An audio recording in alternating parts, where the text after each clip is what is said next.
Hey guys, it's Madison and welcome to this video, which is going to be a little bit different than usual because it's more of a travel vlog than a study vlog like I usually post. But my friend Christa came to visit me a few weeks ago. She stayed for almost 3 weeks and we traveled around Korea and Japan during that time. I, of course, still had to work in the morning and early afternoon, but in the evenings as well as on the weekends, we managed to travel here and there throughout Korea and Japan. And so I filmed a bit of a vlog to kind of document our adventures because I was primarily focused on just hanging out with my friend Christa as well as the other friends that we met and hung out with throughout the trip. There wasn't really any talking to the camera and like documenting verbally what happened throughout the trip, but I did try to document as much as possible from our adventures. And I will also pop in from time to time to tell some stories or talk about my experience speaking Japanese in Japan. So stay tuned for that. But yeah, let's go ahead and jump in to our adventures in Korea and Japan.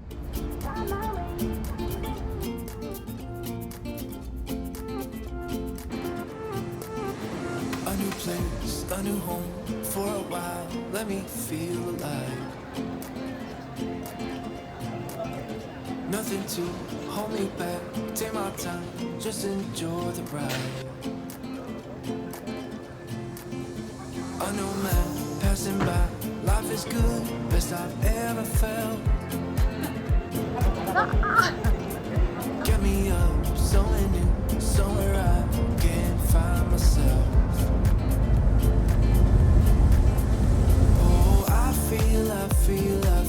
I feel so alive. As I reach out to the sky. I found my way. I was in the dark against it all, but made it through the day, 'cause I found my way.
Popping in here for a bit of story time about our day one in Gyeongju because it was a bit of a hot mess. I showed bits and pieces of it throughout the footage so far, but I wanted to kind of tell the story in more detail here because there's a lot of pieces that did not get filmed that day. So as you guys saw, the first thing we did in Gyeongju was basically head over to Gyeongju World right away. We bought afternoon passes for like 25 bucks a piece, not bad in terms of, you know, amusement park prices, and headed inside. Unfortunately, the gate attendant told us that the main roller coaster, like the biggest, baddest, most fun looking roller coaster, was closed for the day, so that was a bit of a bummer. But the good news was that because it was cold and also Friday, so a school day for most students, it was dead at the park. Like, it was very, very empty. I think we had to wait in like maybe one line and like for 2 minutes. It was very, very, very empty at the park. So it was good in that aspect. And I think only in that aspect, as it would turn out, unfortunately. So our first ride we chose was the other kind of big roller coaster of the park called Phaeton? I don't know how to pronounce it exactly, but I think it was Phaeton in Korean. So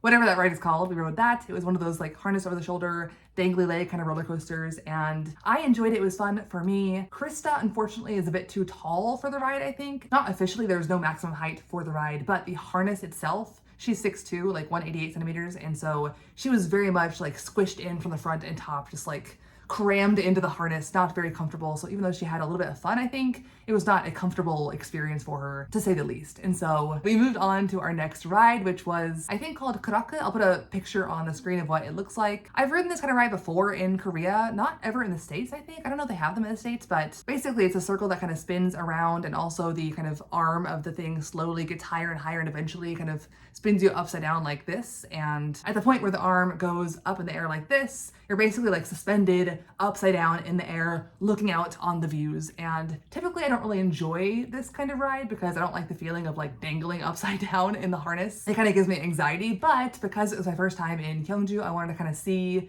the view of Gyeongju, even though it would be upside down, I guess, through this ride. And so we did get on the ride. Once again, unfortunately, the harness was a bit too tight on Christa, but a crazy thing happened where we were riding the ride, and like as we came down from one of the like suspension in midair moments, Krista's harness actually like clicked one notch in further, so tighter, and it was already too tight on her. And then at that point, she couldn't breathe fully. I don't think she was in any danger necessarily, but I think she kind of panicked at this point where she couldn't like take in a full breath of air. And so she started hyperventilating. I started being like, what's happening? Are you okay? Eventually the ride stops and she's able to unbuckle and get a full breath of air and things are fine again. But for a moment it was like, are you okay? What's going on? Oh my God. We get off the ride. Krista's talking about like, that was a crazy experience. We're walking to get our stuff, and all of a sudden the ride attendant like runs up to us and is like, excuse me, and like grabs Krista's hair, and a section like this long of her hair, because her hair is so long, had brushed up against the mechanics of the ride and had gotten covered in like black sludgy oil. And so Krista's like, oh my God. And I'm like, oh my God. And the ride attendant is like, I'm so sorry, and proceeds to basically drag Christa, like gently, but basically drag Christa by the hair and lead her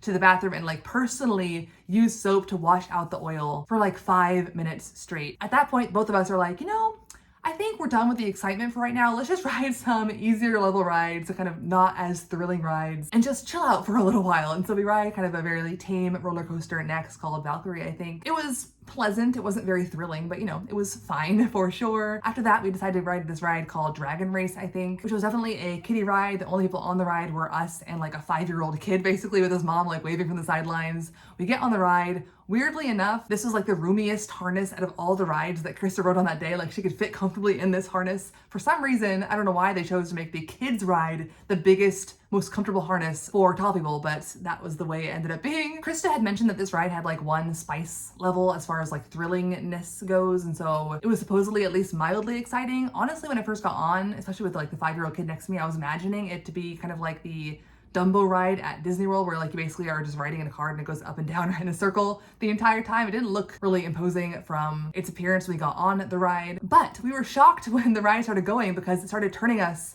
sideways in our car and starts spinning us around in circles upside down as the ride goes in a circle. And we were not expecting that. We hadn't seen the ride in motion because, again, there's no lines. We had just walked up to the ride and gotten on and ridden it without seeing how it actually operates. And so we were taken aback. Eventually the ride does stop and the kid like bounds off, totally excited. The two of us get off like, oh my God, totally motion sick and our stomachs churning. And we were like, good God, this is not our day. Normally we really enjoy and have a great time at theme parks, but today has just been a struggle continuously since we got here. And so both of us are like, you know, let's just sit down for a few minutes and settle our stomachs. And so we sit down for a while, just chatting. After like 15 minutes, Krista's like, you know, I think I'm done for the day. If you want to ride any more rides, you're free to, but I'm just gonna chill here because I'm still not feeling very great. At this point, I was feeling a little bit better. My stomach had calmed down a decent amount, and I had been hoping to ride that first roller coaster that was fun for me one more time before we left the park. And since I was feeling a bit better and there's no lines, I was like, all right, I'll be right back. I'm gonna ride that roller coaster one more time and then we can go and get dinner after that. And as it turns out, that was a mistake because first of all,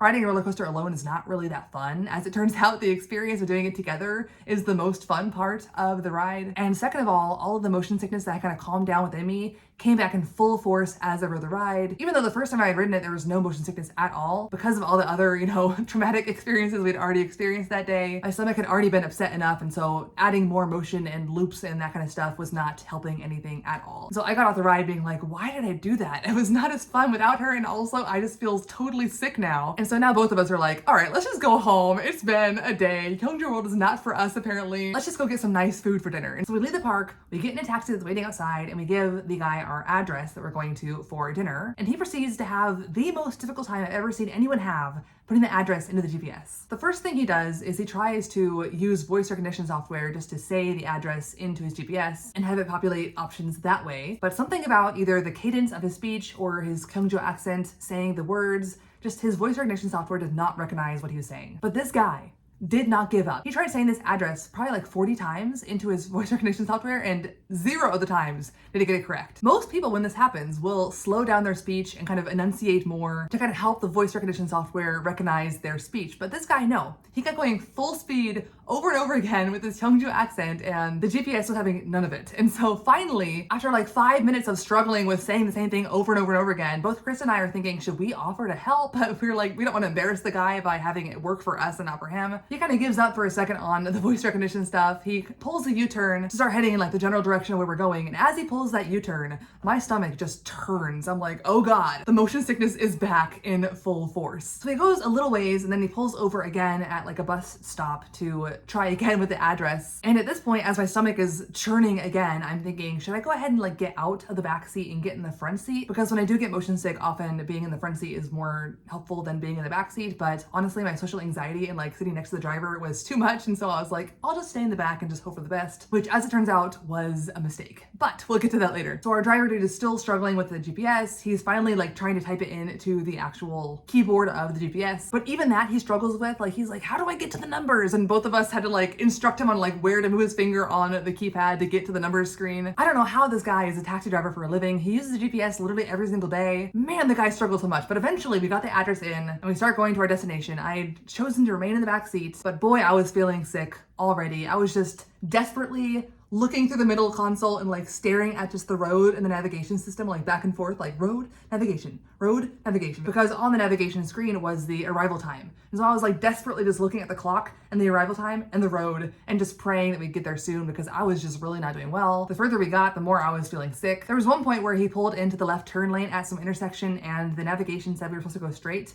And I was looking at Christa like, is he trying to like cheat us and go a longer way to like get a higher taxi fare? Before I could even say anything, the guy was like, oh, this is trying to take us on the new road that's like newly built, but this is the old road that's actually faster. Trust me, I know Gyeongju roads. And so I was like feeling too sick to argue. So I was like, whatever, you can do whatever you want. I want to get there as fast as possible. And so he turns on this new road pretty quickly actually, and my stomach turns again. And at this point, I'm wondering if I actually might vomit. I've never once vomited from motion sickness, but I'd never felt this bad before in the backseat of a car. And so I was just desperately praying for the ride to end soon. And of course, as soon as he turns onto this old road that is faster than the new road, I noticed that the arrival time went up by 3 minutes. And I was like, are you kidding me? I can't take 3 more minutes of this. But it was too late at this point to do anything about it, obviously. And so I'm just like hanging on for dear life, watching the minutes tick down one by one. I started debating whether or not I should just tell the guy to pull over because I was honestly afraid of like vomiting all over the back of his car, but we were almost there at this point. So I was like, just hang on, Madison, hang on. And so finally the guy's like, oh, look, there it is. And immediately I'm like, please pull over. Like I'm desperate to get out of the car at this point. I just want out of this moving vehicle as quickly as I can possibly get out. But the driver, not realizing how desperately sick I was feeling, is like, hang on, we're almost there, and like pulls another quick U-turn because it's on the other side of the road. That U-turn was just the last straw. Thankfully, he stopped right afterwards, and I, in a moment of clarity, was able to like reach in my purse, grab my card, somehow give it to the guy, throw open the door and just escape the car with my last breath of sanity. And I immediately just crouched down on the ground, gasping for air and just praying for the world to stop spinning. I felt absolutely terrible. After a few seconds, I like stood up and like turned around being like, oh, my card, I left it with the guy. Thankfully, Christa had grabbed the card. Like she saw from like the middle of the car ride that I was not doing well, that I was just trying to, hang in there. And so she's like, I got the card, don't worry. I take like 3 steps towards the restaurant and then immediately just lean over and projectile vomit everywhere. It was terrible. This restaurant was like out in the middle of nowhere. So like thankfully we're in this like empty parking lot with like no one around to see the hot mess that I was, but I was just like vomiting into the parking lot. Totally pathetically. Christa is like, oh my God, like, can I help? She's like, should I grab the purse? Should I grab your hair? What should I do? I feel bad because I'm like vomiting disgustingly right next to her. And so I'm like, sorry. And she's like, you're good. And I'm like, no, I'm not good. And I was trying to joke, but apparently the joking, lighthearted tone kind of got lost in the, heaving between throwing up. And so she's like, I'm sorry. And I was like, no, it's fine. I was joking. It was just a hot mess of a situation. But thankfully, after vomiting a few times pathetically into the parking lot of this middle of nowhere restaurant, I felt much better. And so I stood up and I was like, well, let's eat. And it was really funny because, we come all the way there to eat. And so we did. We went to the restaurant and we ate a lovely dinner. It was very delicious. But originally we had planned to do some other kind of sightseeing stuff that night, some beautiful night views of some places. But both of us were like, let's not do that. Let's just go back to our Airbnb and just chill. We need a moment to just not have any adventures for the rest of the day. And so we went back to our Airbnb and both of us are just so exhausted over the trauma and just crazy chaoticness of the entire day that we passed out asleep at 8 p.m. It was definitely a bizarre, crazy day. Thankfully, day 2 of Gyeongju was much, much better. We met up with a friend and we had a great day. No trauma or chaotic events really happening, although the day did start off very bizarrely. We met up that morning with one of our friends who had driven over from Daegu to see us. We headed over to kind of a traditional Korean cafe and we were sitting outside waiting for our drinks to be done when this kind of middle-aged guy headed over to us and told us that he would take our picture for us. And so we assumed that he was just being a nice guy, seeing 2 tourists and offering to take a photo of us at this pretty building. And so we're like, okay, sure, thanks. Our friend is like, you two go ahead, I'll be here, I've been here before. And so Christa and I walk over to this pretty part of the building. He's like, sit there. And suddenly this one guy becomes 6 people, all with professional cameras and fancy lenses. They even had a guy there with a reflective, one of those light reflecting things to get the lighting right. And apparently there was a photography club there. And so when he asked if he could take our picture, he wasn't just being nice, he wanted us to pose for their club. And so all of a sudden we felt like celebrities. There were all these people taking photos of us. Look here. And we were taken aback. We were like, oh, okay. We were not expecting this at all, but okay, we're here now. That was the bizarre kind of beginning of day 2 in Gyeongju. Thankfully, nothing else that eventful happened during the rest of the trip, but on that note, let's go ahead and jump back into the footage from day 2 of Gyeongju.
Today's forecast is a lot of sunshine, blue skies, marine clouds. Just the perfect day to go outside and relax. That's your forecast. We'll be right back. Yeah, sunny days, sunny days, sunny days. No clouds in the sky, about to get away. Feels like it's been a freaking decade. Sorry, don't call me cause I'm gonna be on break.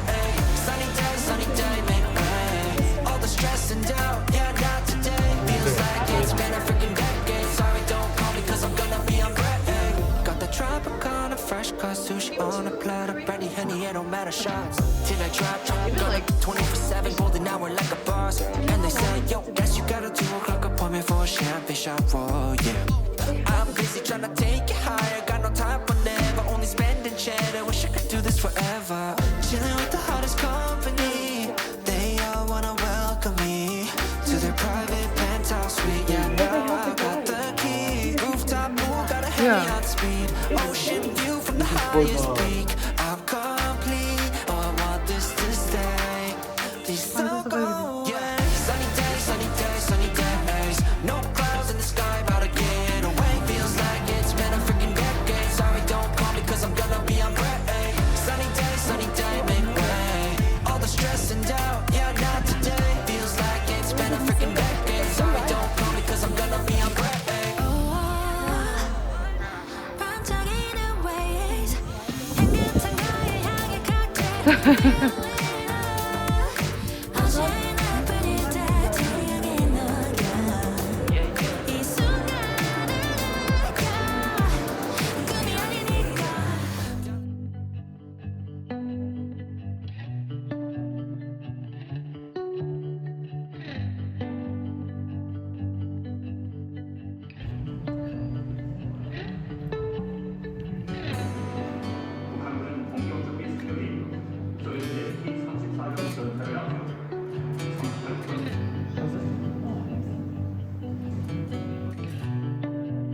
Does it show them destroying the bridge?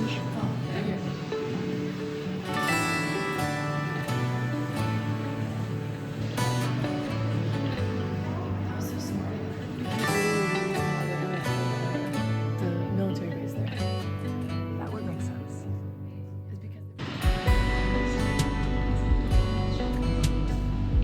I don't know military words, no.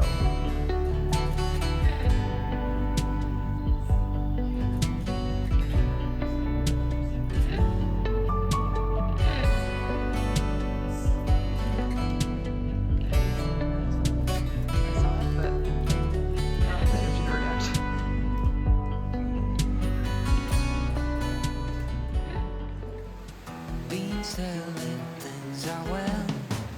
What facts belong, it's hard to say. Your pattern is so hard to tell. But we're together, that's our game. I know. Round and round, round and round. The dance ain't over, I'm sure we're still the same. Love the ways you make us whole. Would you say if things ain't right? Look away, look away. What's really going on? What's really going on? Would you tell me? Can't you say what's really going on? What's really going on?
about me. Must have been dreaming it all, 'cause I couldn't see.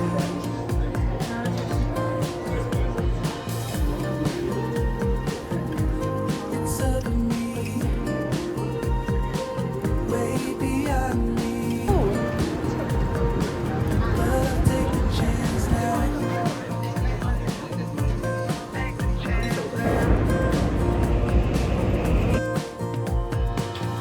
I still look at us like before. The sun beyond this open door. We can go further than we used to go. 'Cause now I know. I still look at us like before. The sun beyond this open door. Maybe we can go further than we used to go. 'Cause now I know. Your case is so cute. Hills and valleys will meet us in this room. We must prepare for the worst scenario.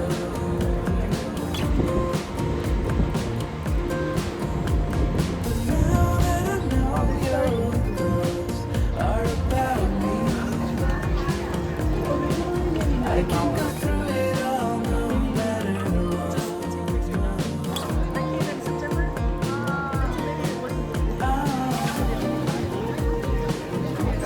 It's so deep, way beyond me. But take a chance now. Makes me think of s'mores. S'mores? Look at us like before. The strongest matcha in the world. Oh. Beyond this open door. We used to go. 'Cause now I know. I still look at us like before. The sun beyond this open door. Maybe we can go further than we used to go. 'Cause now I know. We used to go. 'Cause now I know.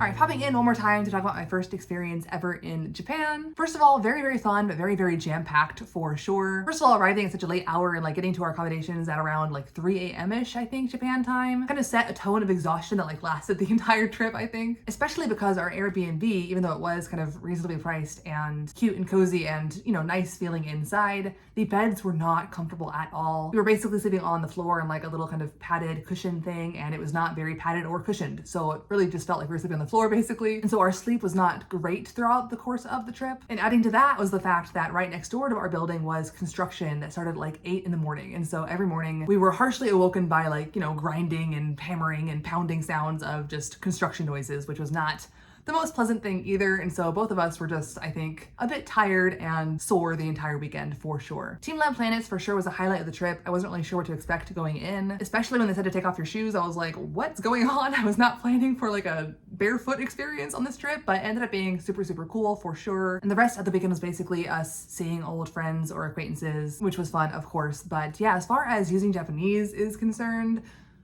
definitely was a cold slap of reality. Honestly, I didn't have super high expectations going into it because my Japanese isn't, you know, super high level for sure. I said before that my Japanese is roughly like lower intermediate kind of level. However, that is just overall. In terms of like actually being able to hold a conversation, not intermediate at all. I'm definitely a very beginner in that aspect. I've mostly just studied Japanese through reading, and so I knew that my conversational skills wouldn't be great. However, it was even worse than I thought it'd be, I think. Before the trip, I did do a bit of Japanese study, but I probably should have done a bit more like studying specifically like transactional kind of language. Thankfully, there wasn't a ton of Japanese speaking happening in general throughout the course of the trip. Most of our activities were kind of minimal language required or kind of global visitor friendly kind of stuff. There were a few cases where we did need to speak Japanese. One of them was ordering food, which generally I I did fine at. Thankfully, there weren't any follow-up questions to my orders asking more specifics, and so I was able to like plan what I wanted to say it, and it was successful. The other common recurrence was buying things at the konbini, which did not go nearly as well. Basically, the entire transactional experience, I just understood nothing from, honestly. And so for all of my konbini visits after that, I just became like a mute person, just like putting the stuff on the counter and handing over my card and just hoping that they didn't ask anything, because I could not understand their questions. I know the word for bag. For some reason, every single time they asked if I wanted a bag, I couldn't understand the question. It was like so stressful. But even though I didn't really need Japanese that much to get around, I just didn't like the feeling of not being able to clearly communicate my thoughts and understand what was being said to me. So yeah, hopefully by the time I go back to Japan at some point in the future, I will be, you know, significantly improved enough in my Japanese skills that that won't, you know, repeat itself, and I won't feel, you know, as dumb or as unable to communicate and understand things as was the case at this time. But yeah, despite my language, you know, inadequacy, I definitely had a fun time overall exploring Tokyo. But yeah, that is enough rambling about Japan for me. Let's go ahead and jump back into our final week of hanging out in Korea. Guys who were like, is it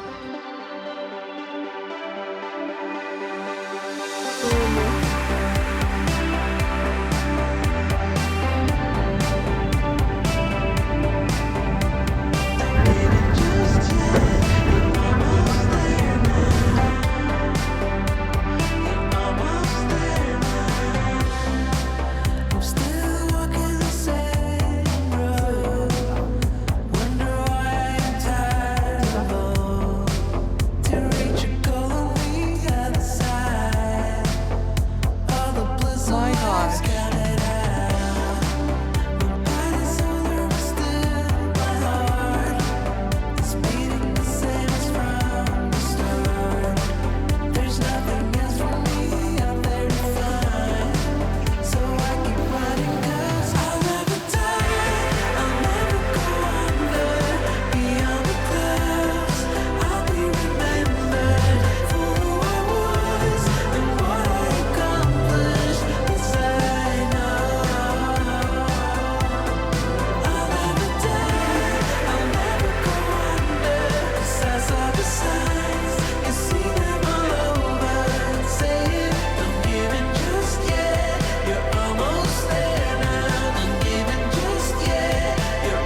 이 정도 맞죠?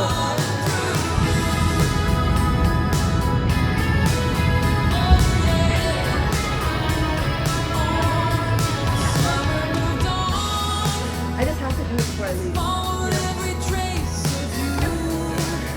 You don't try it. And then that's all you remember. You know what it is.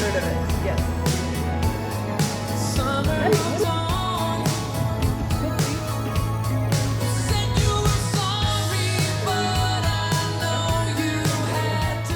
내가 너무 지치고 피곤해 자고 싶어 이제 난 혼자 차를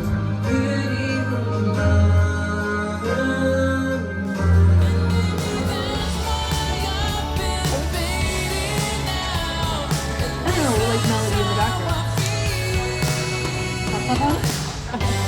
Is it a video?